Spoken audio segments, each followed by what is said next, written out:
How many people in this room know of an animal lover or you are one yourself? If you raise your hand, I agree with you and the person you may have vouched for. When you bring home a pet, he or she quickly becomes part of the family. Now, how many people have witnessed someone you know, maybe a family member or a friend, have a seizure? Witnessing a seizure is one of the scariest medical emergencies to watch, in my opinion. Now, imagine watching your family member, your beloved pet, having a seizure. Scary, right? In my 10 years of loving my dog, I have witnessed countless amounts of seizures. This demonstration speech will give you a little bit of advice as to what to do when you're put in that position. I will be speaking from my own experience of how to handle the situation. Understanding how to care for a dog experiencing a seizure can help prepare for a possible next time, calm the dog, and keep the dog's health intact. When dealing with a dog who experiences seizures, it is very important to understand what is going on in order to be ready. So the very first sign I have for you guys from my personal experiences is exhaustion. So my dog, when he's about to have a seizure, will notice him not being really playful or wanting to spend time with us like he usually does. He'll be by himself, secluding himself. So that's kind of the first sign we're like, that's a little weird. He will also be unresponsive to commands. So if I tell him to come here or I try to get him to play, he'll just kind of look at me like, no thank you. He'll also have awkward behavior. Obviously, it's not normal for a dog that has a playful personality to not want to play. So that is another sign. The second sign I have is excessive drooling. So it's obvious dogs drool, but there's a big difference between good and bad drooling. So obviously a puddle of drool is not very normal. It's gross, I know, but it is a big sign. My dog will also foam at his mouth and it'll be dripping from him, which is gruesome, but it's what happens. So the third sign I have is unfamiliar movement. Now in my house, I have hardwood floors. So if we hear him getting up, pacing around, or kind of scratching at the floor, that is another sign that something is wrong. It is showing that he's having frantic movement and that he's trying to get comfortable. So if you have hardwood floors, tile, and you hear these noises, you might want to check on the dog. Understanding the different signs of a seizure can help you avoid any future seizures. If you fail to recognize the signs, the next step is to calm your pup.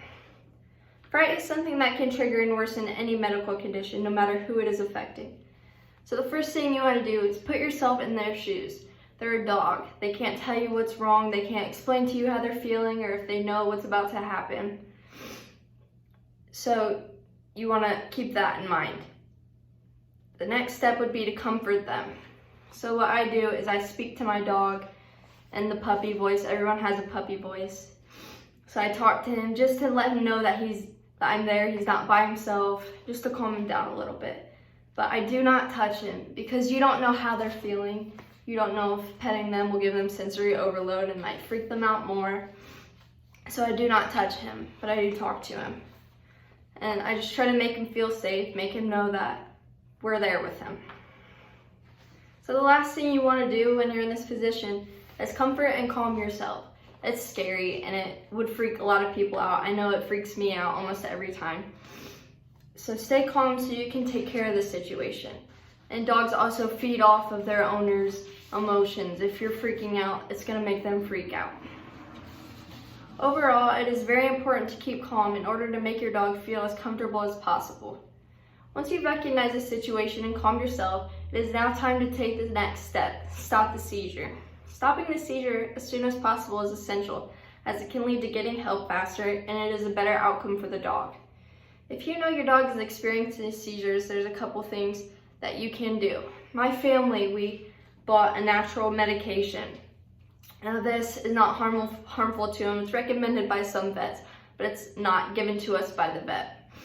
So the natural spray we use is called Neuroplex. Now how to use it, this is where my demonstration is going to come into play, but first I want to explain a little bit about it. So this spray you can put directly in their mouth when they're having a seizure. You want to do 2 to 3 pumps of it. My dog, he usually does not freak out.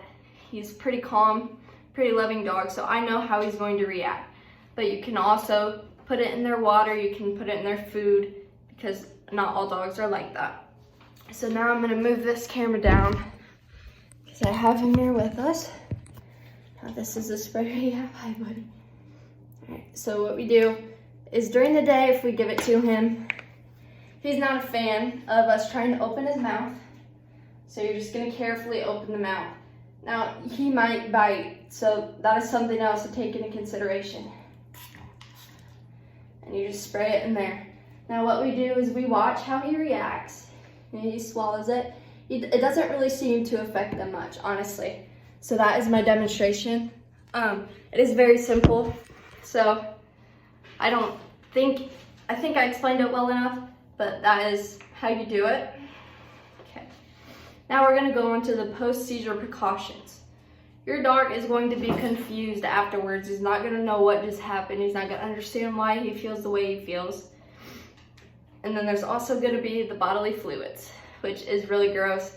But my dog, he throws up, he poops sometimes, and he also pees.